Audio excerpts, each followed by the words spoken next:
نحمده ونصلي على رسوله الكريم اما بعد فاعوذ بالله من الشيطان الرجيم بسم الله الرحمن الرحيم رب اشرح لي صدري ويسر لي امري واحلل عقدة من لساني يفقهوا قولي. رجب کا مہینہ اور اس کی کون سی تاریخ ہے آج؟ 21. تو اس سلسلے میں آئیے آج ہم رجب اور شب معراج کے بارے میں کچھ پڑھتے ہیں. اس مہینے میں کیا ہوتا ہے، کیا کرتے ہیں لوگ؟ کنڈے اور کیا کرتے ہیں؟ روزہ رکھتے ہیں اور ساری رات جاگتے ہیں. اور کیا کرتے ہیں؟ آتش بازی بھی کرتے ہیں، نفل پڑھتے ہیں، قبرستان جاتے ہیں. آپ کو تو بہت معلومات ہے ماشاءاللہ.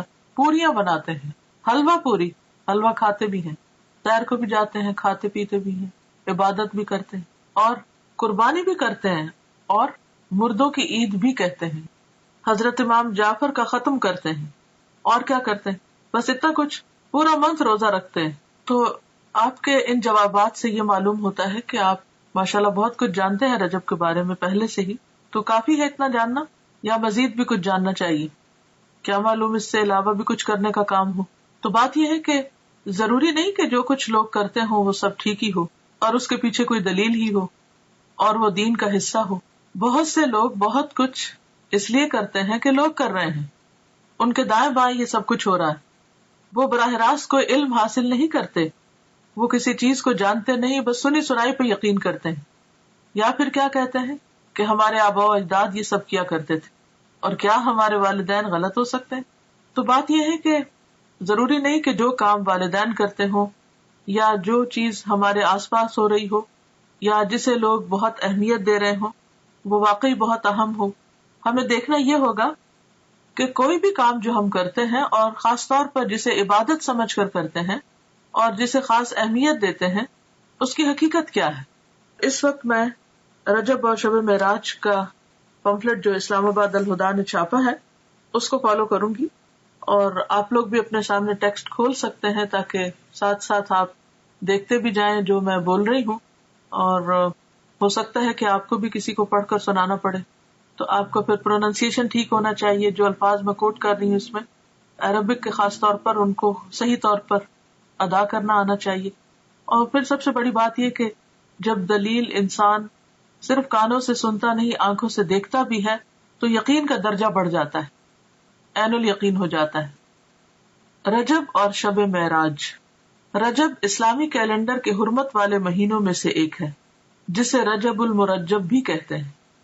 رسول اللہ صلی اللہ علیہ وسلم نے فرمایا سال 12 مہینوں کا ہے جن میں سے 4 حرمت والے ہیں، 3 پے در پے یعنی ایک کے بعد ایک، اور وہ کیا ہے؟ ذوالقعدہ، ذوالحجہ اور محرم، اور رجب جو جمادی الاخر اور شعبان کے درمیان ہے. یہ صحیح بخاری کی حدیث ہے، کتاب بدء الخلق. تو اس سے پتہ چلتا ہے کہ مہینوں کی تعداد اور مہینوں کی گنتی جو ہے یہ اللہ تعالیٰ نے مقرر فرمائی ہے اور ان میں سے 4 کو حرمت والا بنایا ہے. حرمت والے کا مطلب کیا ہے؟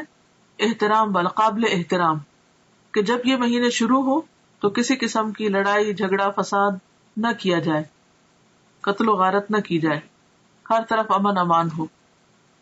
عربی میں رجبہ کا معنی ہے تعظیم کرنا اور مرجب معظم کے معنوں میں آتا ہے یعنی عظمت والا. اس کو رجب مضر بھی کہتے ہیں. مضر عربوں کے ایک قبیلے کا نام ہے جس نے دور جاہلیت میں خاص طور پر اس ماہ کی حرمت کا اہتمام کیا، یعنی وہ اس مہینے کو بہت اہمیت دیا کرتے تھے. اسی نسبت کی بنا پر اسے ان سے منسوب کر دیا گیا.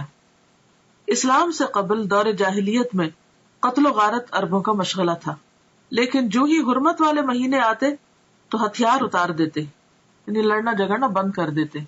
لہذا رجب کے بارے میں قبل از اسلام جاہلی عرب کہا کرتے تھے رجب منسل الاسنہ، رجب وہ ہے جو تیز ہتھیاروں کو اتار دے، یعنی جس میں لڑائی جھگڑا بند ہو جائے، ختم ہو جائے، یعنی اس کی تعظیم اور احترام لازم ہے. بہقی کی روایت میں آتا ہے کہ جاہلی لوگ ان مہینوں کا احترام کرتے، خصوصاً رجب کا، اور اس میں جنگ نہ کرتے اور بتوں کے نام پر جانوروں کی قربانی کرتے. یعنی صرف یہ نہیں تھا کہ وہ جنگ نہیں کرتے تھے بلکہ اس کے ساتھ ساتھ وہ بتوں کے نام پر قربانی بھی کرتے، گویا انہوں نے اس مہینے کو عبادت کا مہینہ قرار دیا. تاہم گزرتے ہوئے وقت کے ساتھ اس ماہ میں عبادت کے مدرجہ ذیل طریقے رواج پا گئے، یعنی اور طریقے بھی آ گئے، صرف قربانی نہیں بلکہ کچھ اور چیزیں بھی شامل کر لی۔ بالکل ایسے ہی ہوتا ہے نا کہ جب ہم کھانا کھانے لگتے ہیں تو ایک مین میل ہوتا ہے اور اس کے ساتھ طرح طرح کی چٹپٹی چیزیں اور بھی لوازمات ہم شامل کر لیتے ہیں۔ تو اسی طرح جب ایک بدعت شروع ہوتی ہے تو پھر وہ ایک تک نہیں رکتی بلکہ اس کے ساتھ ساتھ اور بھی بہت سے کام شروع ہو جاتے ہیں، کیونکہ اللہ کی طرف سے جو دین آتا ہے بندے کے لیے اس پر تو بندہ مطمئن ہو جاتا ہے، وہ تھوڑا بھی کافی ہو جاتا ہے۔ لیکن جب انسان خود سے کوئی دین ایجاد کرنے لگتا ہے اور پھر ہر شخص دین کو اپنے ہاتھ میں لے لیتا ہے تو پھر اس کی کوئی حد نہیں ہوتی، آپ کہیں پر سٹاپ نہیں لگا سکتے۔ نبی صلی اللہ علیہ وسلم سے پہلے حضرت ابراہیم علیہ السلام نے جو قربانی کی تھی وہ رجب کے مہینے میں نہیں تھی، اور نہ ہی یہ ان کی سنت تھی، یہ عربوں نے خود سے ایک اختراع کی تھی، اور اس کے علاوہ بھی کچھ کام کرتے۔ اور پھر نہ صرف یہ کہ دور جاہلیت میں بلکہ دور اسلام کے بعد بھی جب دین کی تعلیمات آہستہ آہستہ لوگوں کے اندر سے کم ہونا شروع ہوئی اور بہت سی بدعات نے رواج پا لیا، تو پھر مسلمان ہوتے ہوئے بھی لوگ اس مہینے کو بہت معزز اور محترم قرار دیتے اور اس میں عبادت کے خود ساختہ طریقے انہوں نے رائج کر دیے جو کہ اصل سنت سے ثابت نہیں۔ وہ کیا تھے طریقے؟ پہلی چیز تو قربانی کا اہتمام۔ اس ماہ میں کچھ لوگ قربانی کرتے ہیں جو کہ دور جاہلیت کی رسم ہے۔ جاہلی عرب العتیرہ کے نام پر اس مہینے میں بکری کی قربانی کیا کرتے تھے، یعنی اونٹ نہیں، بھیڑ نہیں، گائے نہیں، بلکہ بکری، اور ذبح کی گئی بکری کی کھال کسی درخت پر ڈال دیتے تھے۔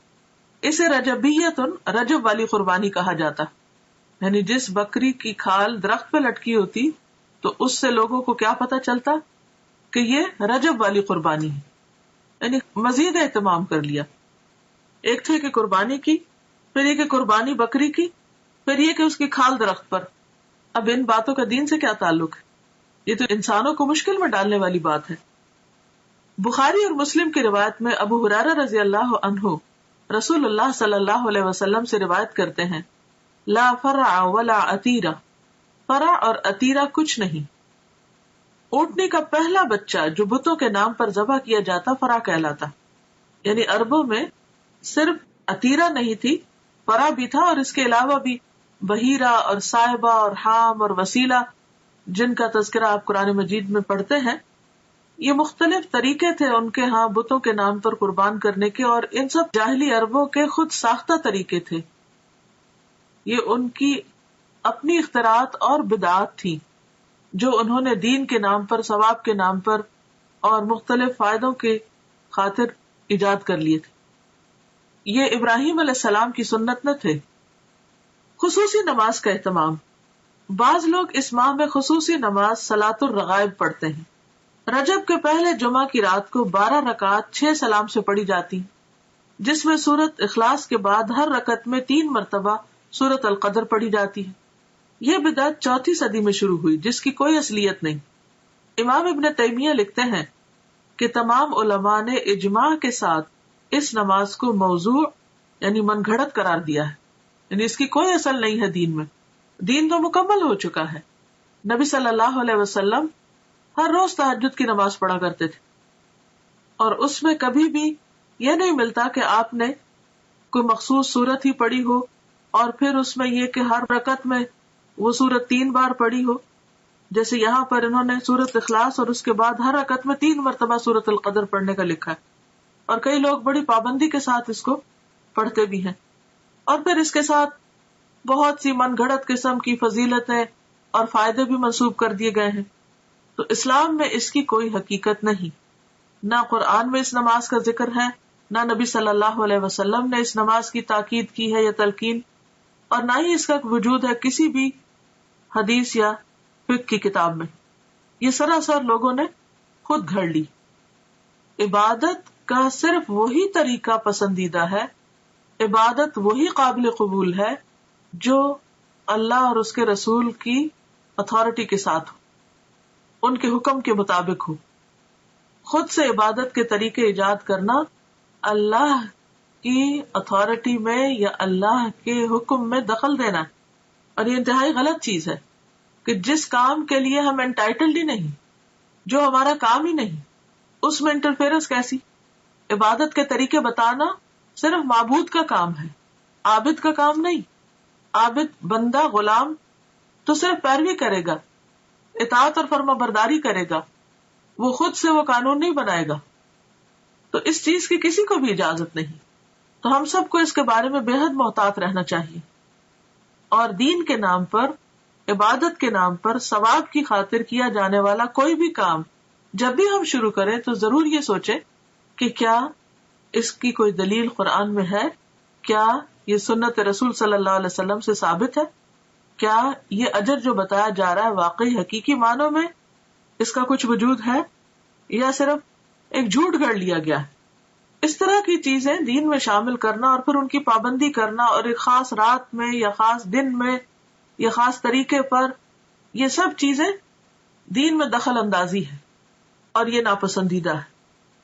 آپ سوچئے کہ اگر آپ مثلاً کہیں پر کوئی قانون بنا رہے ہیں یا پالیسیز بنا رہے ہیں یا کسی بھی قسم کا کوئی ڈسپلن کام کر رہے ہیں، اور ایک وہ شخص جس کا اس سے کوئی تعلق نہیں معاملے سے، وہ بیچ میں آ کر اپنی ایک کلاس ڈال دے، اپنی طرف سے کوئی چیز لوگوں کو اس کی پابندی کروانا شروع کر دے، تو یہ جرم ہوگا. ایک یہ دوسرے کی ٹیریٹری میں مداخلت ہوگی کہ آپ کو جس کام پہ اپوائنٹ نہیں کیا گیا. یا پھر یہ کہ مثلا اگر کسی کو کسی خاص قانون کی پابندی کروانے کے لیے کہا گیا اور وہ اس قانون کے ساتھ کچھ اور قانون اپنی طرف سے بھی شامل کر دے جس کی اس کو اجازت نہ ہو، اس کے پاس کوئی اتھارٹی نہ ہو، کوئی سند نہ ہو، تو یہ طریقہ انتہائی معیوب ہے. تو دین کے معاملے میں بھی ہمیں نہایت سمجھداری سے کام لینا چاہیے اور دین کو بس اتنا ہی رکھنا چاہیے کہ جتنا وہ ہے یا جتنا ہمیں دے دیا گیا ہے. اگر ہم کچھ چیزیں اپنی طرف سے شامل کریں گے تو ایسا کرنا دین کو بوجھل بنانا ہوگا، مشکل بنانا ہوگا اور لوگوں کے لیے زندگی کو دوبر کرنے کے مترادف ہوگا.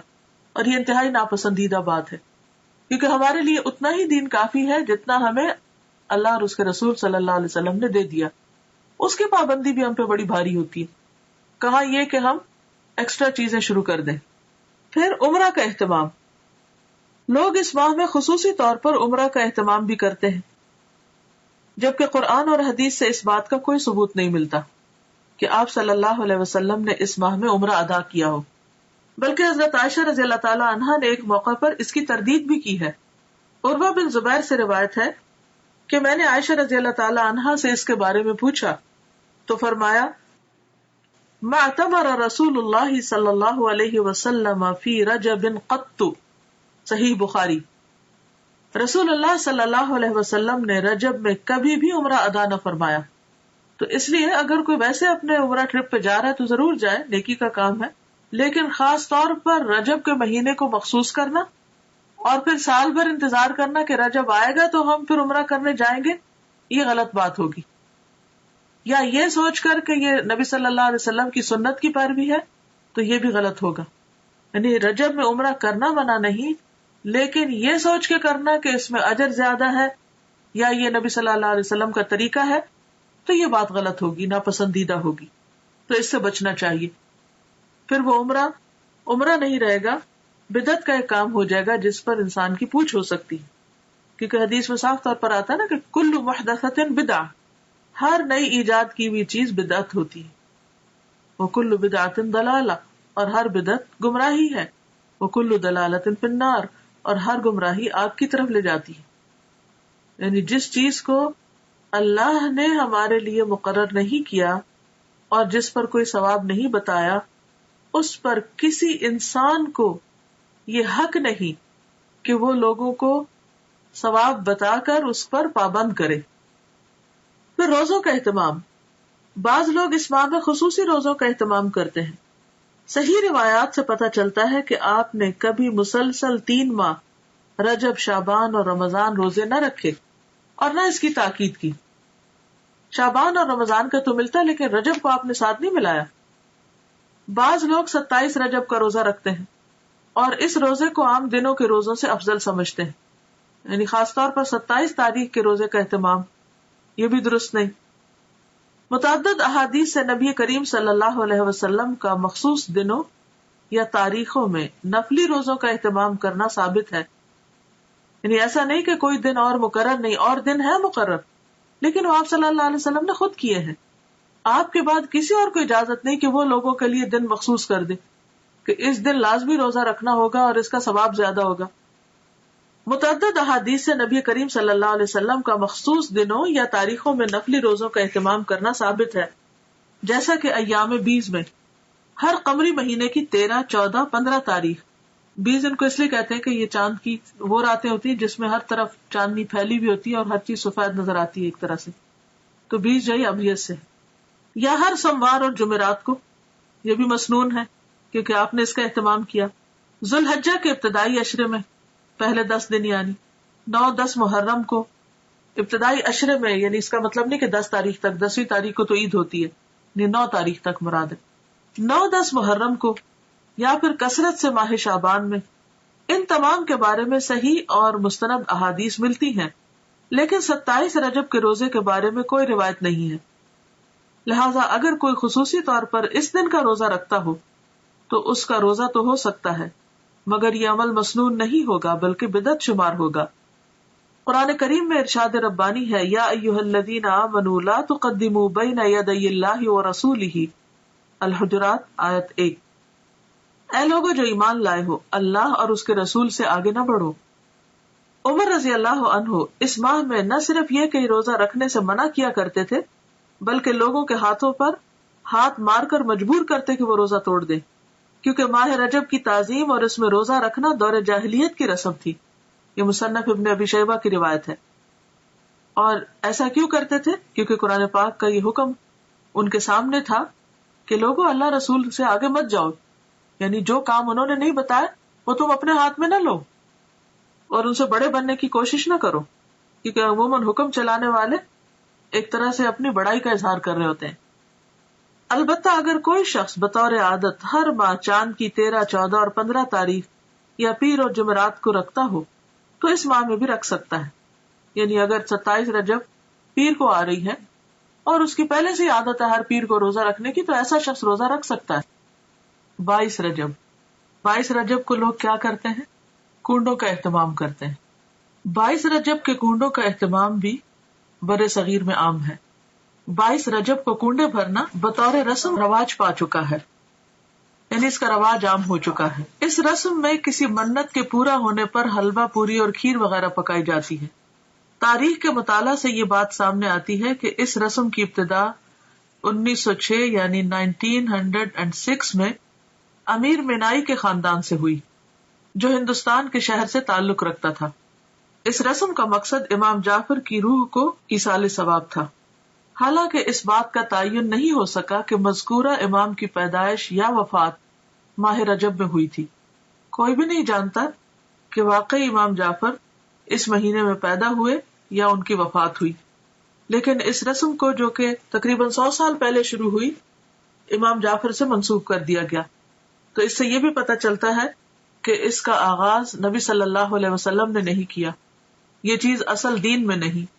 اسلام میں کسی بھی برگزیدہ شخصیت کی پیدائش کے دن خوشی منانے یا خصوصی صدقہ و خیرات کی کوئی گنجائش نہیں ہے، یعنی کسی بھی انسان کے حوالے سے کوئی دن منانا اسلامی روایت نہیں ہے، مثلا برتھ ڈے منانا یا برسی منانا یا انہی خاص دنوں پر کوئی صدقہ خیرات کرنا، یہ سب چیزیں بعد کی پیداوار ہیں۔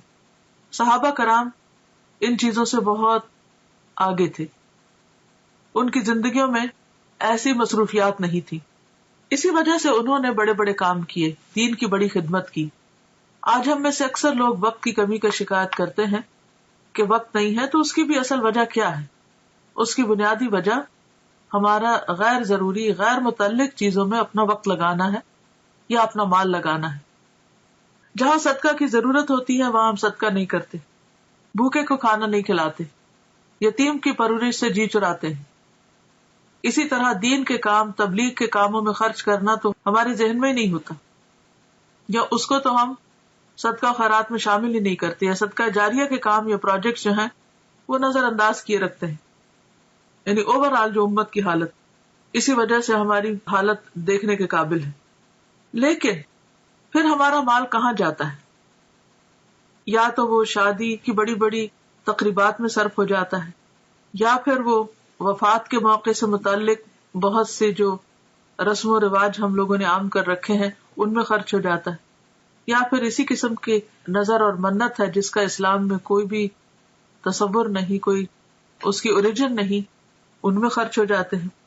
یہ قول ہے کہ البدعۃ تمیت السنہ، بدعت جو ہے وہ سنت کو ختم کر دیتی ہے، سنت کی موت ہے.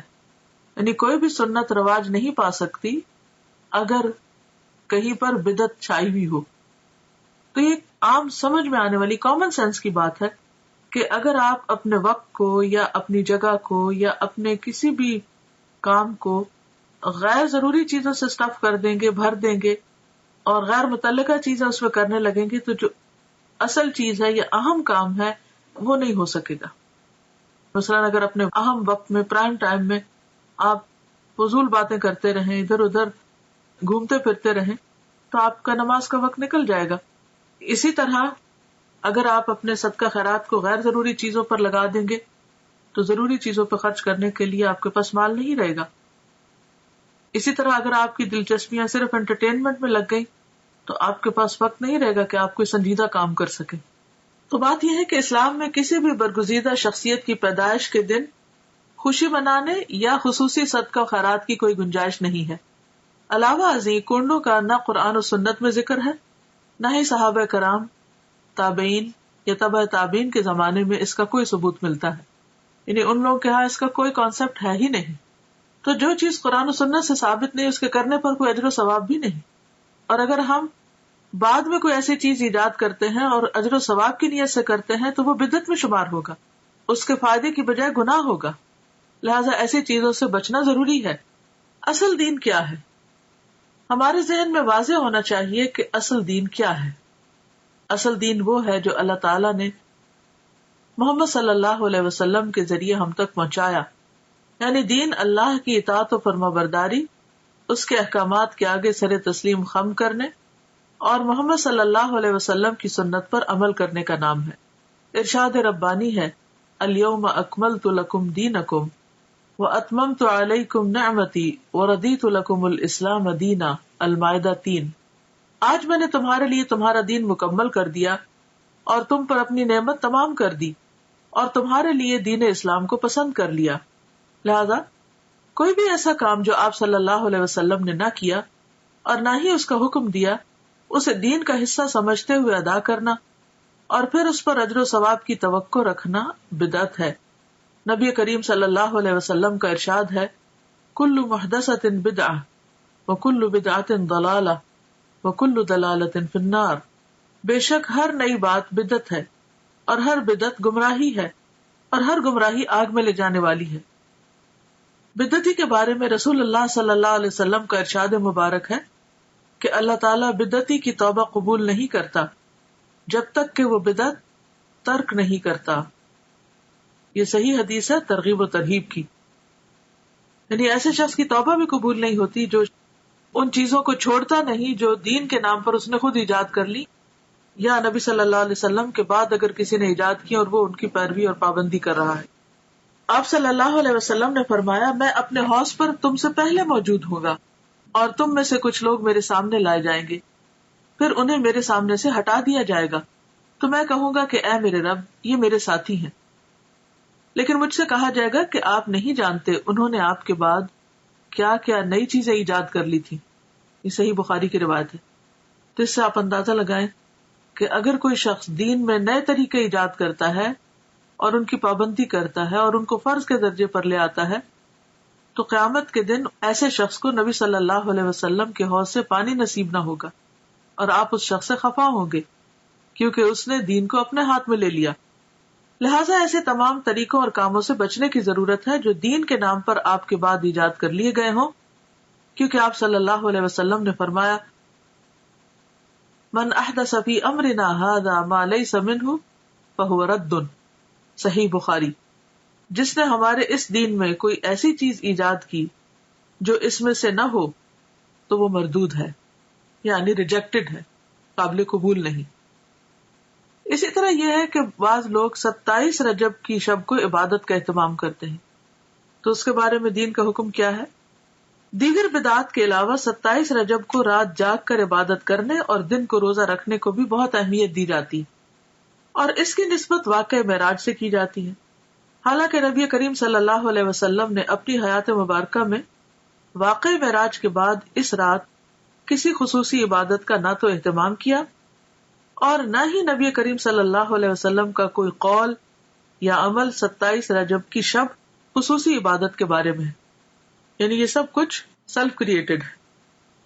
نہ تو آپ نے ایسی کوئی عبادت کی اس رات، نہ صحابہ نے روزہ رکھا، اور نہ ہی آپ نے کوئی ایسا حکم دیا.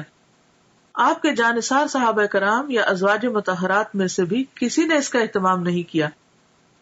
لہٰذا ایسے تمام طریقوں اور کاموں سے بچنے کی ضرورت ہے جو دین کے نام پر نبی کریم صلی اللہ علیہ وسلم کے بعد ایجاد کر لیے گئے ہوں. یعنی اپنی طرف سے کسی چیز کی پابندی نہ اپنے اوپر اس طرح فرض کے درجے میں کرنی چاہیے اور نہ ہی کسی اور کو اس کا پابند کرنا چاہیے. واقع معراج کے ظہور کی حقیقت اپنی جگہ مسلم ہے. یہ واقعہ تو پیش آیا ہے، مگر یہ بھی ایک حقیقت ہے کہ اس کے رونما ہونے کی تاریخ کے بارے میں کم و بیش 36 مختلف اقوال ملتے ہیں. 36 ڈفرنٹ ورژنز ہیں. بعض کے مطابق یہ واقعہ ربیع الاول میں ہوا، بعض نے رمضان، بعض نے ہجرت سے چند سال بعد اور بعض نے چند ماہ قبل کہا. اس کی حتمی تاریخ کسی صحیح حدیث سے یقینی طور پر ثابت نہیں کہ واقعی یہ 27 رجب کو ہی ہوا ہوگا. تاہم یہ بات تسلیم شدہ ہے کہ نبی کریم صلی اللہ علیہ وسلم کو مکی زندگی کے آخری حصے میں یہ خاص مشاہدہ کرایا گیا جس میں ہمارے لیے سیکھنے اور عمل کرنے کے بہت سے پہلو ہیں. قرآن پاک میں اللہ تعالیٰ نے فرمایا ہے، سبحان الذی اسری بعبدہ لیلا من المسجد الحرام الی المسجد الاقصی الذی بارکنا حولہ لنریہ من آیاتنا انہ هو السمیع البصیر. سورۃ بنی اسرائیل آیت نمبر 1. پاک ہے وہ ذات جو اپنے بندے کو ایک رات میں مسجد الحرام سے مسجد اقصی تک لے گیا جس کے آس پاس ہم نے برکت رکھی ہے. یعنی اس علاقے میں اللہ نے برکتیں نازل کی ہیں تاکہ ہم اسے اپنی بعض نشانیاں دکھائیں. یقیناً وہ خوب سننے والا اور خوب دیکھنے والا ہے. اس آیت میں جس واقعے کی طرف اشارہ ہے وہ اسراء کے نام سے مشہور ہے. اسراء کے لفظی معنی ہے رات کو سفر کرنا، رات کو چلنا. یہ وہی سفر ہے جس میں نبی کریم صلی اللہ علیہ وسلم کو جسم اور روح سمیت مسجد الحرام یعنی مکہ سے مسجد اقصی فلسطین تک معجزاتی طور پر لے جایا گیا، یعنی براق پر. فرشتوں کی ہمنشینی کا یہ سفر اس زمانے کے حالات، اسباب سفر اور فاصلے کی طوالت کی وجہ سے انسانی عقل اور سمجھ سے بالا تر ہے. یعنی انسان نہیں سمجھ سکتا کہ ایک رات میں آپ اتنی تیزی سے وہ سفر کیسے کیے اور کس طرح آپ واپس بھی آ گئے. لیکن جیسا کہ اس آیت میں واضح کیا گیا ہے کہ پاک ہے وہ ذات یعنی اللہ جو اپنے بندے کو لے گیا. یعنی اللہ تعالیٰ کے لیے کچھ بھی مشکل نہیں. جن چیزوں کو ہم ناممکن سمجھتے ہیں وہ اللہ کے ہاں ناممکن نہیں. تو جس ذات میں کمال قدرت ہو وہ سب کچھ کر سکتا ہے. اس حیرت انگیز اور ایمان افروز سفر کی تفاصیل بخاری اور مسلم سمیت احادیث کی دیگر کتب میں موجود ہیں. تو اب ہم اس کے بارے میں پڑھیں گے کہ یہ واقعہ کیسے رونما ہوا. بعض روایات کے مطابق 27 رجب کی شب کو نبی صلی اللہ علیہ وسلم معراج پر تشریف لے گئے. اگرچہ اس کے بارے میں اختلاف ہے لیکن پھر بھی عام طور پر غالب گمان یہی ہے کہ آپ اسی شب کو تشریف لے گئے تھے. تو آئیے تھوڑا سا اس بارے میں دیکھ لیتے ہیں کہ آپ نے اللہ سبحانہ و تعالیٰ کی کون کون سی نشانیاں دیکھی، کیا کیا چیزیں مشاہدہ فرمائیں اور ان میں ہمارے لیے کیا سبق ہے. آغاز سفر اور شق صدر. شق کہتے ہیں پھاڑنے کو اور صدر کہتے ہیں سینے کو، اور شق صدر کا معنی ہے سینے کو کھولنا. اس کی تفصیل آگے ملے گی، ابھی اتنا ہی کافی. انس بن مالک رضی اللہ عنہ سے مروی ہے کہ معراج کی رات جب بیت اللہ سے نبی کریم صلی اللہ علیہ وسلم کو لے جایا گیا تو وحی آنے سے قبل آپ کے پاس 3 فرشتے آئے. اس وقت آپ مسجد الحرام میں سو رہے تھے. ان میں سے ایک نے پوچھا وہ کون ہے، یعنی آپ کی طرف اشارہ کر کے. دوسرے نے جواب دیا وہ ان میں سب سے بہتر ہیں. تیسرے نے کہا ان میں جو سب سے بہتر ہے انہیں لے لو. اس رات اتنا ہی واقعہ پیش آیا اور نبی صلی اللہ علیہ وسلم نے اس کے بعد انہیں نہیں دیکھا یہاں تک کہ وہ دوسری رات آئے جبکہ آپ کا دل دیکھ رہا تھا اور آپ کی آنکھیں سو رہی تھیں. لیکن دل نہیں سو رہا تھا. تمام انبیاء کی نیند ایسی ہی ہوتی ہے. انہوں نے آپ سے کوئی بات نہ کی یہاں تک کہ آپ کو اٹھا کر چاہے زمزم کے پاس لٹایا. چاہ کہتے ہیں کنویں کو، یعنی زمزم کے کنویں کے پاس. یہاں جبریل علیہ السلام نے اپنا کام سنبھالا اور سینہ مبارک گردن تک خود اپنے ہاتھ سے چاک کیا. چاک کیا یعنی کاٹا، اور سینہ اور پیٹ کی تمام چیزیں نکال کر انہیں اپنے ہاتھ سے زمزم کے پانی سے دھویا. جب خوب دھو چکے تو آپ کے پاس سونے کا ایک تشت لایا گیا. تشت پلیٹ کو کہتے ہیں، جیسے ٹرے وغیرہ. اس میں سونے کا ایک بڑا پیالہ تھا جو حکمت اور ایمان سے پر تھا، یعنی بھرا ہوا تھا. اس سے آپ کے سینے اور گلے کی رگوں کو پر کر دیا، یعنی بھر دیا. وہ حکمت اور ایمان انڈیل دیا سینے اور گلے کی رگوں کو. سینہ مبارک پھر سے سی دیا گیا. صحیح بخاری کتاب التوحید. اور بہت سے لوگ اس بات پر حیران ہوں گے اور پریشان بھی ہوں گے کہ یہ کیسے ممکن ہے کہ کسی کا سینہ چاک کر دیا جائے. تو بات یہ ہے کہ اگر آج اللہ تعالیٰ نے انسان کو یہ عقل دی ہے اور انسان سرجری کے ذریعے سینہ کھول کے پھر اسے بند کرنے کے قابل ہو گیا ہے، اور یہاں تک کہ بعض لوگوں کا ہارٹ ٹرانسپلانٹ کیا بھی گیا ہے اور کافی حد تک اس میں کامیابی بھی ہوئی ہے، تو کیا اللہ کے بھیجے ہوئے فرشتوں اور خاص طور پر جبریل علیہ السلام جو القوی الامین ہے، اللہ تعالیٰ ان کو یہ ٹیکنیک نہیں سکھا سکتا، ان کو یہ طریقہ نہیں بتا سکتا کہ سینہ کھولا کیسے جائے اور سینہ بند کیسے کیا جائے؟ تو یہ بھی اللہ کی نشانیوں میں سے ایک نشانی ہے، اور ایسا علم ہمارے ایمان بالغیب کا ایک ٹیسٹ ہے بیسیکلی، کہ کیا ہم اس پر ایمان رکھتے ہیں. بعض اوقات قرآن مجید میں ایسی کوئی بات آتی ہے جیسے موسیٰ علیہ السلام کے معجزات کا ذکر ہے یا دیگر انبیاء کے، تو ہم یہ سوچ کر اس کو مان لیتے ہیں کہ یہ اللہ کا کلام ہے اور قرآن مجید میں کوئی شک نہیں اور یہ درست ہوگا. لیکن جب حدیث میں ہم ایسی کوئی بات پڑھتے ہیں تو بعض اوقات ہم شک میں پڑ جاتے ہیں. تو ہدایت کے لیے بے حد ضروری ہے کہ والذین یؤمنون بما انزل الیک وما انزل من قبلک، وہ لوگ جو ایمان لاتے ہیں اس چیز پر جو آپ کی طرف نازل کی گئی. یعنی صرف قرآن مجید ہی نہیں نازل کیا گیا، حکمت بھی نازل کی گئی. اور جیسا کہ اس حدیث سے تو واضح طور پہ پتہ چل رہا ہے کہ آپ کے سینے کو حکمت سے بھر دیا گیا. تو یہ کہاں سے آئی تھی حکمت؟ کہاں سے آیا تھا ایمان؟ کون لایا تھا؟ وہی لایا تھا جو دوسری وحی لاتے تھے، یعنی جبریل علیہ السلام. کہاں سے لائے تھے؟ اللہ سبحانہ وتعالیٰ کی طرف سے لائے تھے، اور پھر آپ کے اندر انڈیل دی گئی، ڈال دی گئی، اور اس سے آپ کا سینہ بھر دیا گیا.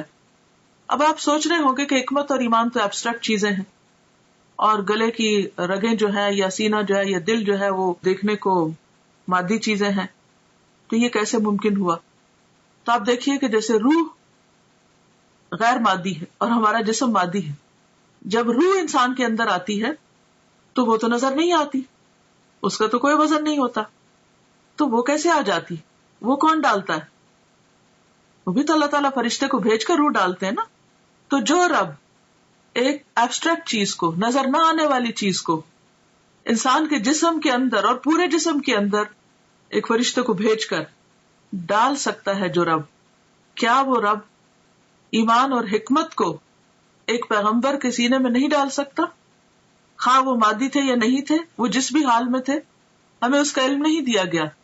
ہمارا فرض بنتا ہے اس پر ایمان لانا، کیونکہ یہ ایمان بالغیب ہی کی ایک قسم ہے.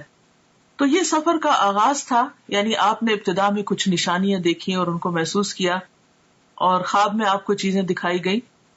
اس کے بعد پھر کیا ہوا؟ مسجد الحرام سے مسجد اقصی تک اسراء کا واقعہ، اور اسراء عربی میں کہتے ہیں رات کے وقت سفر کرنے کو. اس کے بعد آپ کے پاس شراب، دودھ اور شہد کے برتن لائے گئے. آپ نے دودھ پسند فرمایا. جبریل علیہ السلام نے کہا آپ نے فطرت پائی، آپ کو ہدایت نصیب ہوئی، اور آپ کی امت کو بھی. یہ مسند احمد کی روایت کا حوالہ ہے. حوالہ جہاں لکھا ہوتا ہے اس کا معنی ہوتا ہے کہ بات پوری کی پوری نہیں لکھی گئی، بلکہ اس میں کچھ اختصار کے ساتھ روایت کی گئی ہے. یعنی اس انفارمیشن کا سورس مسند احمد ہے. یہاں پر آپ دیکھیے کہ آپ صلی اللہ علیہ وسلم براق پر سفر کرتے ہیں، انبیاء کی امامت کرتے ہیں، اور پھر اس کے بعد آپ کی مہمانی کی جاتی اور 3 چیزیں پیش کی جاتی، اور تینوں میں سے آپ دودھ کو پسند کرتے ہیں. تو اس سے یہ پتہ چلتا ہے کہ انسان کے کھانے پینے کی جو چوائس ہوتی ہے وہ اس کی شخصیت کی عکاس ہوتی ہے. اب دنیا میں بھی اگر کوئی شراب کو پسند کرتا ہے تو اس کا مطلب یہ ہے کہ اس کی ایک خاص قسم کی پرسنالٹی. دودھ کو پسند کرنے والے شہد کو پسند کرنا، تو ہر انسان اپنے اپنے مزاج کے مطابق چیزوں کا انتخاب کرتا ہے. اور پھر بعض لوگوں کا انتخاب صرف ان کی اپنی ذات تک نہیں، ان کے خاندان اور پھر خاندان سے آگے بھی لوگوں کو متاثر کرتا ہے. تو خاص طور پر جو لوگ دین کا کام کرنے والے ہیں ان کے لیے بے حد ضروری ہے کہ وہ انبیاء کی سنت کو فالو کریں اپنے کھانے پینے کی چوائس میں بھی. مسجد اقصی سے آسمانوں کی طرف معراج. معراج کا لفظ جو ہے یہ عین را جیم سے ہے. عروج اسی سے ہے جس کا معنی ہوتا ہے بلندی، اور معراج عربی میں سیڑھی کو کہتے ہیں. مسجد اقصی سے آپ کو عالم بالا میں لے جایا گیا. معراج عربی میں سیڑھی کو کہتے ہیں جو اوپر چڑھنے کے لیے استعمال ہوتی ہے. اس نسبت سے سفر کے اس حصے کو بھی معراج کہا گیا ہے. بیشتر مفسرین کے نزدیک سورۃ النجم کی درج ذیل آیات واقع معراج کی دلیل ہیں. سورۃ النجم آیت 13-18 یعنی 13 سے 18 تک. وَلَقَدْ رَآهُ نَزْلَةً أُخْرَى عِنْدَ سِدْرَةِ الْمُنْتَهَى عِنْدَهَا جَنَّةُ الْمَأْوَى إِذْ يَغْشَى السِّدْرَةَ مَا يَغْشَى مَا زَاغَ الْبَصَرُ وَمَا طَغَى لَقَدْ رَأَى مِنْ آيَاتِ رَبِّهِ الْكُبْرَى. اور ایک مرتبہ پھر اس نے سدرۃ المنتہا کے پاس اس کو اترتے دیکھا. کس نے کس کو دیکھا؟ محمد صلی اللہ علیہ وسلم نے جبریل علیہ السلام کو دیکھا. اس کا مطلب یہ کہ آپ سدرۃ المنتہا تک تشریف لے گئے جہاں پاس ہی جنت المأوا ہے. سدرہ کہتے ہیں بیری کے درخت کو. اس وقت سدرہ پر چھا رہا تھا جو کچھ چھا رہا تھا، یعنی نور وغیرہ. اس کی وضاحت یہاں نہیں کی گئی لیکن مراد یہی ہے. نہ نگاہ چندھیائی نہ حد سے متجاوز ہوئی، یعنی نہ نگاہ چندھیائی. چندھیائی کا مطلب یہ ہے کہ جب ہم مثلا سورج کی طرف دیکھتے ہیں تو ہماری آنکھیں کیسے ہو جاتی ہیں، ایک دم ہم سکویز کرنے لگتے ہیں آنکھوں کو. یہ چندھیانا ہوتا ہے، یعنی پوری طرح آنکھ کھول کے نہ دیکھنا. تو نہ نگاہ چندھیائی نہ حد سے متجاوز ہوئی، یعنی جہاں تک دیکھنے کا حکم تھا وہی تک ٹھہری رہی، اس سے آگے نہیں گئی. اور اس نے یعنی محمد صلی اللہ علیہ وسلم نے اپنے رب کی بڑی بڑی نشانیاں دیکھی. تو یہ آیات اس بات پر دلیل ہے کہ آپ صلی اللہ علیہ وسلم اس رات صرف مسجد اقصی تک نہیں بلکہ آسمانوں پر تشریف لے گئے، اور صرف آسمانوں تک نہیں سدرۃ المنتہا تک گئے، اور وہاں تک تشریف لے گئے جہاں نہ کوئی انسان گیا، نہ کوئی جن اور نہ کوئی فرشتہ. مندرجہ بالا آیات میں نبی کریم صلی اللہ علیہ وسلم کے آسمانوں کی طرف جانے اور سدرۃ المنتہا اور اس کے آس پاس کی چیزوں کو دیکھنے کا ثبوت ملتا ہے. سفر آسمان. مسجد اقصی میں تمام انبیاء کی امامت کے بعد سواری کے لیے براق پیش کیا گیا.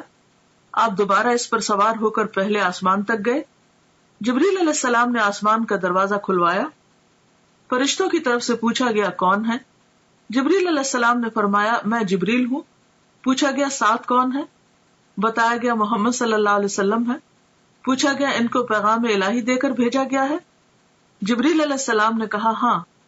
تب اندر والے فرشتے نے سن کر کہا مرحبا، آپ بہت اچھے آئے. آپ فرماتے ہیں میں وہاں پہنچا تو آدم موجود تھے علیہ السلام. اس سے کیا بات پتہ چلتی کہ کسی کے گھر میں داخل ہونے سے پہلے، کسی کے خاص علاقے میں داخل ہونے سے پہلے دروازہ کھٹکھٹانا، اپنا نام بتانا، اجازت ملنا اور پھر داخل ہونا، یہ ہے صحیح طریقہ. اور اس وقت آپ دیکھیے کہ آسمان کے جو فرشتے ہیں وہ صرف یہ سن کر نہیں دروازہ کھول دیتے کہ جبریل موجود ہے، حالانکہ جبریل علیہ السلام کی قدردانی آسمانوں میں بھی اور زمین پر بھی. اس کے باوجود جب وہ کہتے ہیں میں جبریل ہوں تو وہ یہ نہیں کہتے دھڑ سے دروازہ کھول دے، نہیں، پوچھتے ہیں کہ ساتھ کون ہے. اور ساتھ کون ہے؟ سب انسانوں میں سے عظیم چنے ہوئے انسان. بتایا گیا محمد صلی اللہ علیہ وسلم.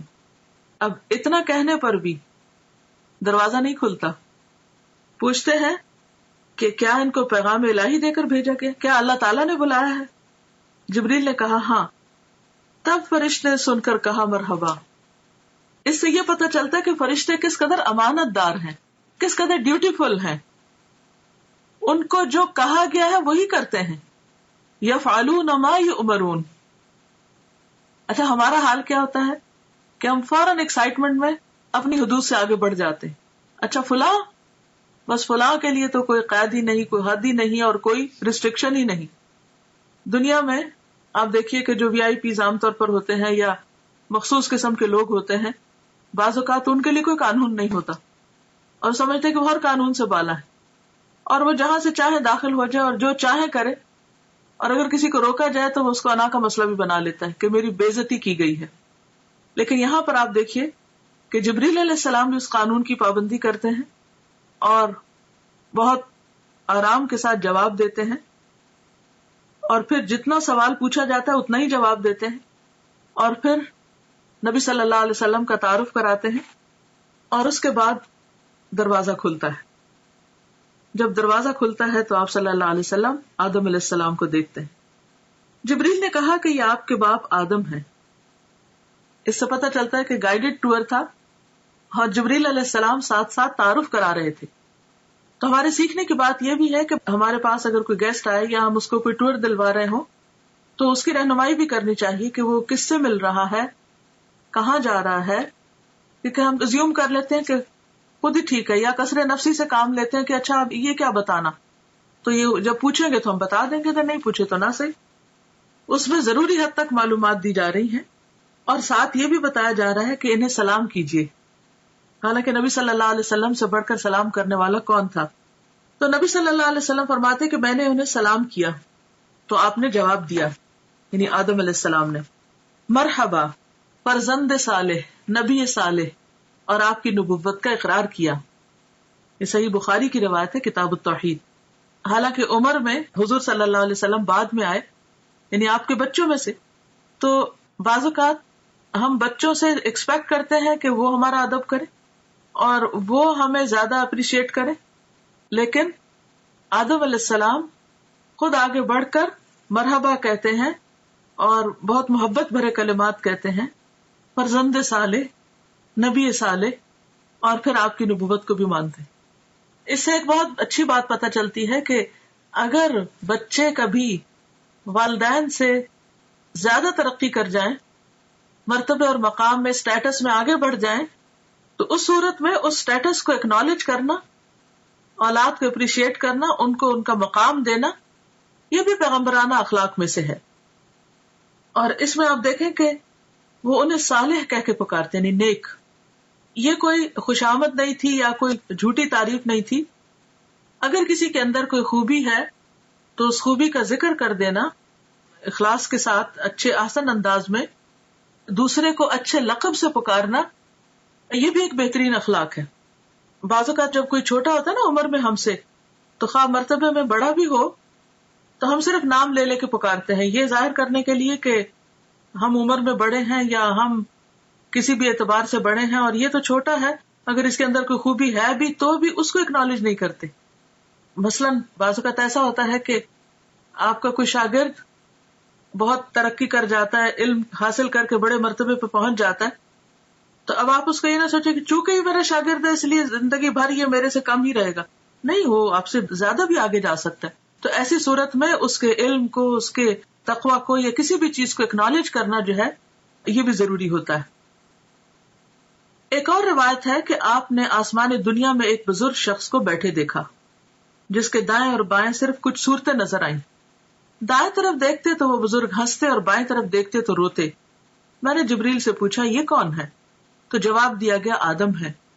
یہ دوسری روایت میں آتا ہے. یہ دائیں جانب والی اور بائیں جانب والی صورتیں ان کی اولاد ہیں. دائیں طرف یعنی رائٹ ہینڈ والے جنتی ہیں اور بائیں طرف والے دوزخی ہیں، اس لیے ایک طرف دیکھ کر ہنستے ہیں اور دوسری طرف دیکھ کر روتے ہیں. یہ صحیح بخاری کی روایت ہے. اور پچھلی روایت اور اس میں کوئی کنٹراڈکشن نہیں ہے. پچھلی روایت جو ہے وہ مختصر ہے، جس میں آدم علیہ السلام کو دیکھتے ہیں تو آپ جبریل سلام کرنے کو کہتے ہیں. تو اس میں یہ ہے کہ شاید نبی صلی اللہ علیہ وسلم دور سے دیکھتے ہیں اور آدم علیہ السلام کے عمل کو دیکھ کر تھوڑے حیران ہوتے ہیں، تو جبریل علیہ السلام انہیں بتا دیتے ہیں اور جب وہاں پہنچتے ہیں تو پھر سلام کرنے کے لیے کہتے ہیں. نبی کریم صلی اللہ علیہ وسلم فرماتے ہیں جبریل مجھے لے کر آگے بڑھے اور دوسرے آسمان تک پہنچے، پھر اسی طرح سوال و جواب ہوئے. وہاں مجھے عیسیٰ اور یحییٰ علیہ السلام ملے جو باہم خالہ زاد بھائی بھی ہیں. جبریل علیہ السلام نے کہا یہ یحییٰ اور عیسیٰ علیہ السلام ہیں، انہیں سلام کیجیے. میں نے سلام کیا، دونوں نے جواب دیا. پھر کہا مرحبا برادر صالح اور نبی صالح، اور آپ کی نبوت کا اقرار کیا. پھر اسی طرح ان سے کچھ باتیں ہوئیں. صحیح بخاری کی روایت ہے.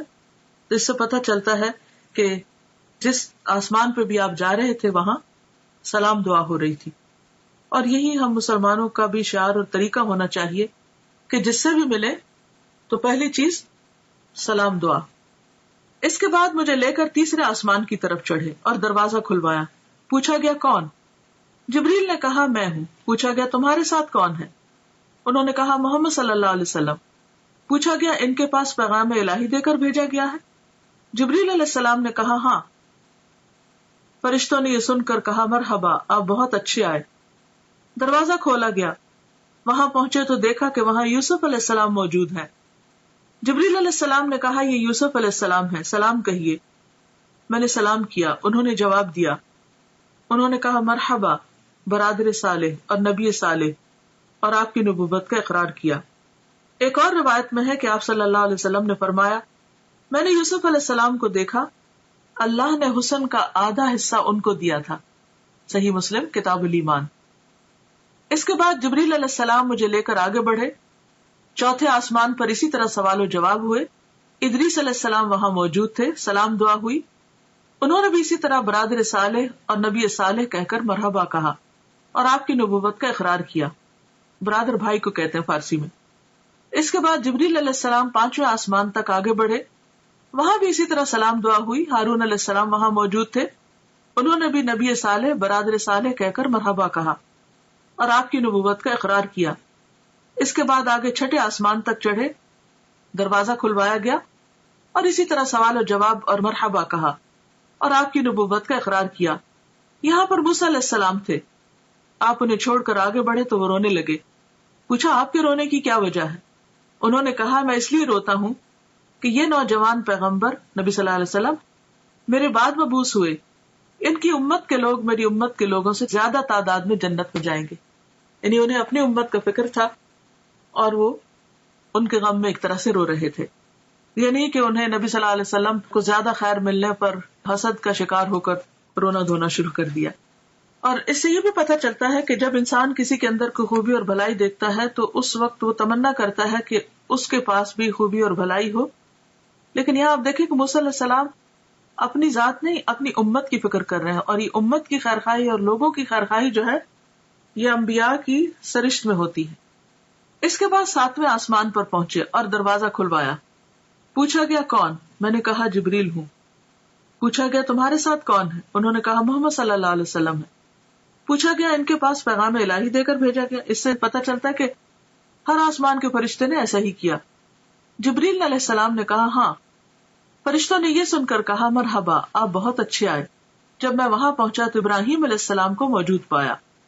جبریل علیہ السلام نے کہا یہ آپ کے جد امجد ابراہیم علیہ السلام ہیں، انہیں سلام کہیے. میں نے انہیں سلام کیا. انہوں نے جواب دیا اور فرمایا مرحبا فرزند صالح نبی صالح، اور بیٹا کہہ کر پکارا. آپ کی نبوت کا اقرار کیا. وہاں ابراہیم علیہ السلام بیت المعمور کے ساتھ ٹیک لگا کر بیٹھے ہوئے تھے.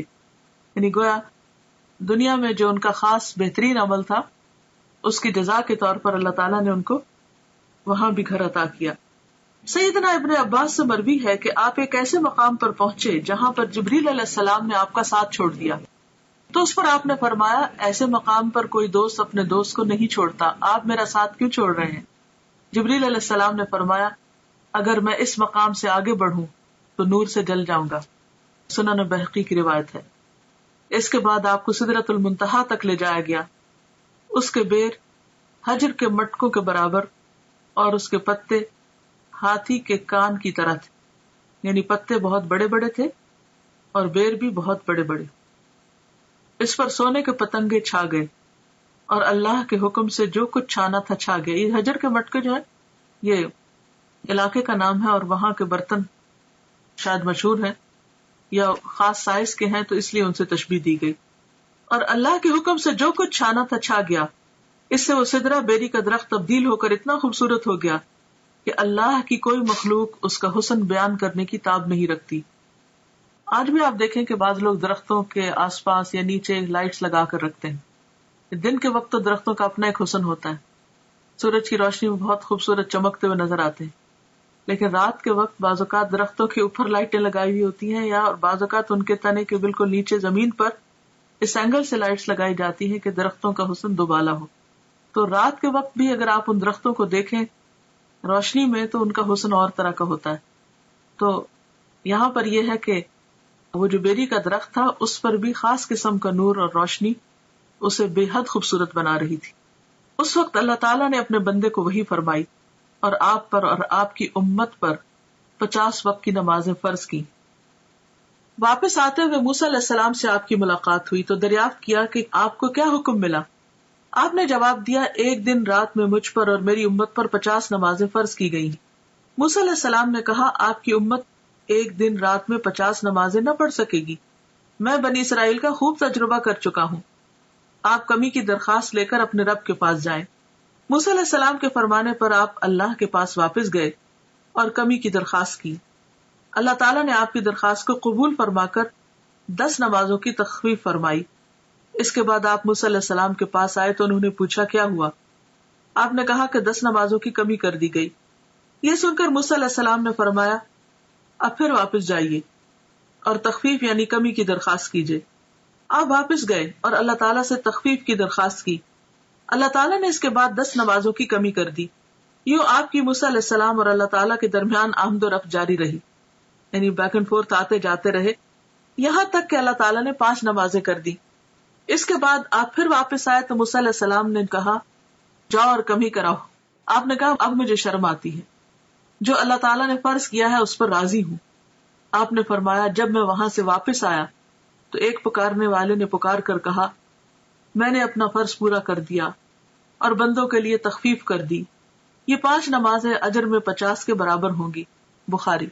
اس سے ایک اور بات یہ بھی پتہ چلتی ہے کہ بعض اوقات کوئی حکم آتا ہے, کوئی پالیسی بنتی ہے یا کوئی ایسا قانون پاس ہوتا ہے جو عوام کے لیے بہت مشکل ہو سکتا ہے, تو جو بھی شخص یا جو بھی انسان یہ سمجھتا ہو کہ یہ لوگوں کے لیے بھاری ہوگا یا مشکل ہو تو وہ ان کے حق میں سفارش کر کے بات کر سکتا ہے. یہاں پر آپ دیکھیے کہ نبی صلی اللہ علیہ وسلم اللہ تعالیٰ کا حکم آنے کے بعد اس میں تخفیف کی درخواست کر رہے ہیں اور موسیٰ علیہ السلام سفارش کر رہے ہیں.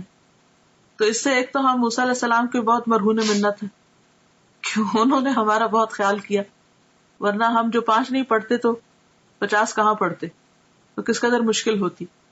اور پھر دوسری طرف یہ ہے کہ نبی صلی اللہ علیہ وسلم بھی اللہ سبحانہ وتعالیٰ کے پاس جا کر بار بار عرض کرتے ہیں, اور اللہ سبحانہ وتعالیٰ اپنے بندوں پر اس قدر مہربان ہے کہ 5 کرنے کے باوجود اجر 50 ہی کا رکھا. یہ ہے اس کی رحمت. دنیا میں کوئی بادشاہ ایسی عنایت نہیں کر سکتا کہ اگر کسی کو 50 گھنٹے کے لیے ہائر کیا ہے اور وہ 5 گھنٹے کام کرنا چاہے تو اجرت 50 گھنٹے کی دے. اس کے علاوہ چند اور مشاہدات دیگر کتب میں مذکور ہیں. سورۃ البقرہ کی آخری 2 آیات بھی عرش کے خزانے سے عطا کی گئیں, یعنی اسی موقع پر جب نمازوں کا حکم دیا گیا. نہر کوثر اور جنت کا مشاہدہ.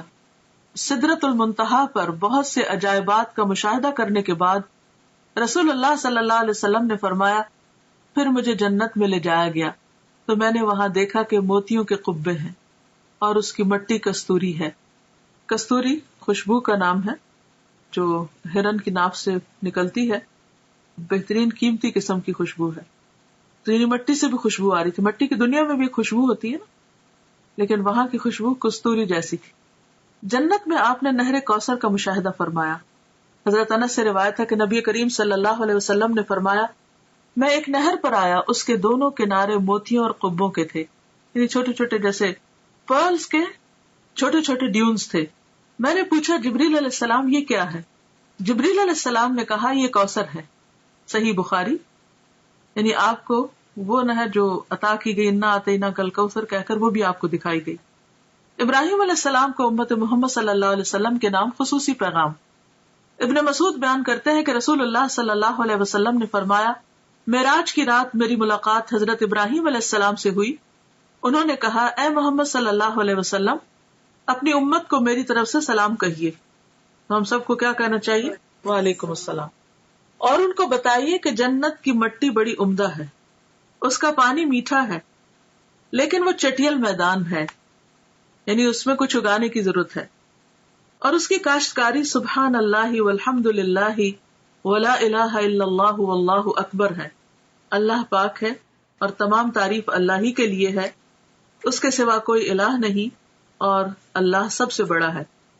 جامع الترمذی. تو اس سے کیا پتہ چلتا ہے کہ ہمیں کثرت کے ساتھ اللہ کا ذکر کرتے رہنا چاہیے تاکہ جنت خوب ہری بھری ہو جائے. دنیا میں پودے لگانے کا، خاص طور پر جن لوگوں کو گارڈننگ کا شوق ہوتا ہے، وہ کبھی راضی ہوتا ہی نہیں. ایک کے بعد ایک قسم کا پودا، یہاں بھی جگہ خالی ہے، اس کونے میں یہ لگ جائے، یہاں بڑا درخت لگ جائے، یہاں چھوٹا لگ جائے. تو یہ امیجن کیا کریں، دنیا کے آج کل تو ویسے بھی سمر ہے اور ہر طرف پھل پھول لگے ہوئے ہیں، تو اسے دیکھ کر ہمیشہ جنت کا سوچا کریں کہ کتنی گرینری چاہیے، کیسا باغ چاہیے. پھر آپ دیکھ لیجئے کہ کتنا ذکر کرنا ہے. غیبت کرنے والوں کا انجام بد، یعنی جہاں آپ نے اچھی اچھی چیزیں دیکھی وہاں پر آپ نے جہنم کے کچھ نظارے بھی دیکھے. انس رضی اللہ عنہ سے روایت ہے کہ رسول اللہ صلی اللہ علیہ وسلم نے فرمایا، معراج کے موقع پر میرا گزر ایسے لوگوں کے پاس سے ہوا جن کے ناخن پیتل کے تھے، براس کے. وہ اپنے چہروں اور سینوں کو نوچ رہے تھے. میں نے پوچھا، جبریل علیہ السلام، یہ کون لوگ ہیں؟ جبریل نے کہا، یہ وہ لوگ ہیں جو لوگوں کا گوشت کھایا کرتے تھے اور ان کی غیبت کرتے تھے، یعنی دوسروں کو بدنما کرتے، دوسروں کے عزت پر حملہ کرتے، اور آج ان کی اپنی شکل جو ہے وہ خود بگاڑ رہے ہیں. بے عمل خطباء کا عبرتناک انجام. انس رضی اللہ عنہ سے روایت ہے کہ رسول اللہ صلی اللہ علیہ وسلم نے فرمایا، میں نے معراج کی رات کچھ لوگوں کو دیکھا کہ ان کے منہ آگ کی کینچیوں سے کاٹے جا رہے ہیں. میں نے پوچھا، جبریل، یہ کون لوگ ہیں؟ جبریل نے کہا، یہ آپ کی امت کے وہ خطیب ہیں، سپیکرز ہیں، جو لوگوں کو تو بھلائیوں کا حکم دیتے ہیں اور خود ان پر عمل نہیں کرتے، حالانکہ وہ کتاب بھی پڑھتے ہیں بس وہ نہیں سمجھتے. یہ شرح السنہ کی روایت ہے. یعنی دوسروں کو نصیحت اور خود میاں فضیحت، اوروں کو نیکی کا حکم دینا اور خود اس پر عمل نہ کرنا، یہ بھی ایک بہت سیریس میٹر ہے. جب ہم کسی کو بھی کچھ کہنے جا رہے ہوں تو اپنے آپ کو بھی ضرور ساتھ ساتھ شامل کر لیں. بیان اسراء اور معراج پر اہل مکہ کا رد عمل. اسی رات نبی کریم صلی اللہ علیہ وسلم واپس مکہ تشریف لائے. مولانا ظفر علی خان نے کیا خوب کہا ہے، زنجیر بھی ہلتی رہی، بستر بھی رہا گرم، ایک پل میں سرے عرش گئے آئے محمد صلی اللہ علیہ وسلم. یعنی آپ ایک ہی رات میں آسمان پہ جا کے واپس آ گئے، اور یہ سب کچھ معجزانہ طور پر ہوا، اور یہ بھی اللہ کی قدرت اور اللہ کی عظمت کی دلیل ہے کہ وہ جو چاہے کرے. اگلی صبح آپ نے قوم کو گزشتہ رات کے بارے میں بتایا. صحیح مسلم ہے کہ اللہ کے رسول صلی اللہ علیہ وسلم نے فرمایا، معراج کا یہ واقعہ جب میں نے مشرکین مکہ کو سنایا تو انہوں نے اس کی تردید اور تکذیب کی. کسی نے تالیاں بجائیں، کسی نے تعجب اور انکار کے ساتھ ہاتھ اپنے سر پہ رکھ لیا. کچھ لوگ ابو بکر کے پاس گئے اور انہیں اس کی خبر دی. وہ ایک پیکر صدق و ایمان تھے. کہنے لگے، اگر یہ بات آپ صلی اللہ علیہ وسلم نے فرمائی ہے تو سچ فرمائی ہے. لوگوں نے کہا، آپ بھی ان کی تصدیق کرتے ہیں؟ آپ نے جواب دیا، میں تو اس سے بھی بڑی بات پر آپ کی تصدیق کرتا ہوں. آسمان سے صبح و شام جو خبر آتی ہے میں اس میں بھی آپ کو سچا مانتا ہوں. اسی پر ان کا لقب صدیق ٹھہرا. اب دیکھیں کہ جہاں یہ اتنا بڑا اعزاز تھا اور آپ نے اتنا کچھ دیکھا، وہاں اس کا ذکر اتنی شدید مخالفت اور لوگوں کے اندر شکوک و شبہات کا ذریعہ بن گیا. گویا ان کا ایک امتحان تھا. اور اس موقع پر جو حقیقی معنی میں ایمان لانے والے تھے، جن کے رہنما ابو بکر صدیق ہیں، انہوں نے اپنے عمل سے آپ صلی اللہ علیہ وسلم کی اس فعل کی تصدیق کی اور صدیق کا لقب پایا. حقیقی ایمان وہی ہے جو ہر طرح کے شک و شبہ سے بالا ہو. دین کے بارے میں، کسی قرآن کی آیت کے بارے میں یا حدیث کے بارے میں یا پیغمبر صلی اللہ علیہ وسلم کے کسی عمل کے بارے میں کوئی بات اگر آپ کو اپنی عقل سے بالا لگے اور سمجھ نہ آئے تو اس موقع پر فوراً یہ سوچا کریں کہ جس رب نے آسمان بنایا، زمین بنائی، سب کچھ بنا، اس کے لیے کون سا کام مشکل ہے. تو شک کی کوئی گنجائش رہتی نہیں. شکوک و شبہات جو ہے یہ منافقت کو جنم دیتے ہیں، اور جب شک آنے لگے تو یہ آیت بھی پڑھا کرے، اف اللہ شک فاطر السماوات والارض، اف اللہ شک، کیا اللہ کے بارے میں شک جس نے آسمان و زمین کو پھاڑا، یعنی یہ اکٹھے تھے پھر ان کو الگ الگ کیا، یعنی جس نے اتنا بڑا کام کیا، کیا اس کی ذات میں یا اس کے احکامات میں یا اس کے کسی بھی کارنامے میں یا قدرت میں شک کیا جا سکتا ہے؟ ہرگز بھی نہیں۔ اظہار ثانی اور بے یقینی کے جذبات سے مغلوب کفار نے آپ کا امتحان لینے کی ٹھانی۔ بات یہ ہے نا کہ ہر نعمت کے ساتھ ایک آزمائش ہوتی۔ پوچھا کہ بیت المقدس کیسا ہے اور اس کی علامتیں کیا ہیں؟ صحیح مسلم میں آپ کا ارشاد نقل ہے کہ اللہ تعالیٰ نے بیت المقدس میرے سامنے ظاہر فرما دیا، اور جو باتیں اور نشانیاں مشرکین دریافت کرتے میں دیکھ دیکھ کر بتاتا جاتا، آپ کو کچھ بھی نہیں بھولا۔ یوں آپ کی تردید اور تکذیب کا جو جذبہ لیا ہے اس کی یکسر نفی ہو گئی، لیکن نہ ماننے والے پھر بھی نہ مانے۔ یہی کہہ سکے کہ جہاں تک اوصاف کا تعلق ہے تو آپ نے بالکل ٹھیک ٹھیک بیان کیے ہیں، آپ نے کچھ اور باتیں بھی بتائیں اور بعد میں آنے والے قافلوں سے ان کی تصدیق ہو گئی۔ اس طرح زبانیں بند ہو گئیں، مگر دل یہی سوچتے رہے کہ یہ کیسے ہو سکتا ہے۔ اب بھی بہت سے لوگ یہی سوچتے ہیں کہ یہ کیسے ہو سکتا ہے، حالانکہ اللہ تعالیٰ تو ہر چیز پہ قادر ہے، اور جب وہ کسی بات کا ارادہ کر لیتا ہے تو اسے صرف کن ہو جا کہنے کی ضرورت ہوتی ہے۔ معراج کے دوران نبی کریم صلی اللہ علیہ وسلم کو جو بھی مشاہدات کروائے گئے، ان میں ہمارے لیے بہت سے سبق ہیں، جن میں سے اہم ترین یہ ہے کہ ہم اپنی نمازوں کی پابندی کریں، جن کا حکم اللہ تعالیٰ نے اس موقع پر نبی کریم صلی اللہ علیہ وسلم کو دیا۔ اس جنت کے لیے کوشاں ہوں جس کا مشاہدہ آپ نے بنفس نفیس فرمایا۔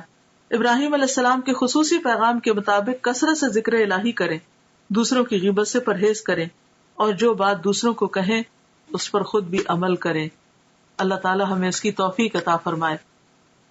وآخر دعوانا ان الحمد للہ رب العالمین۔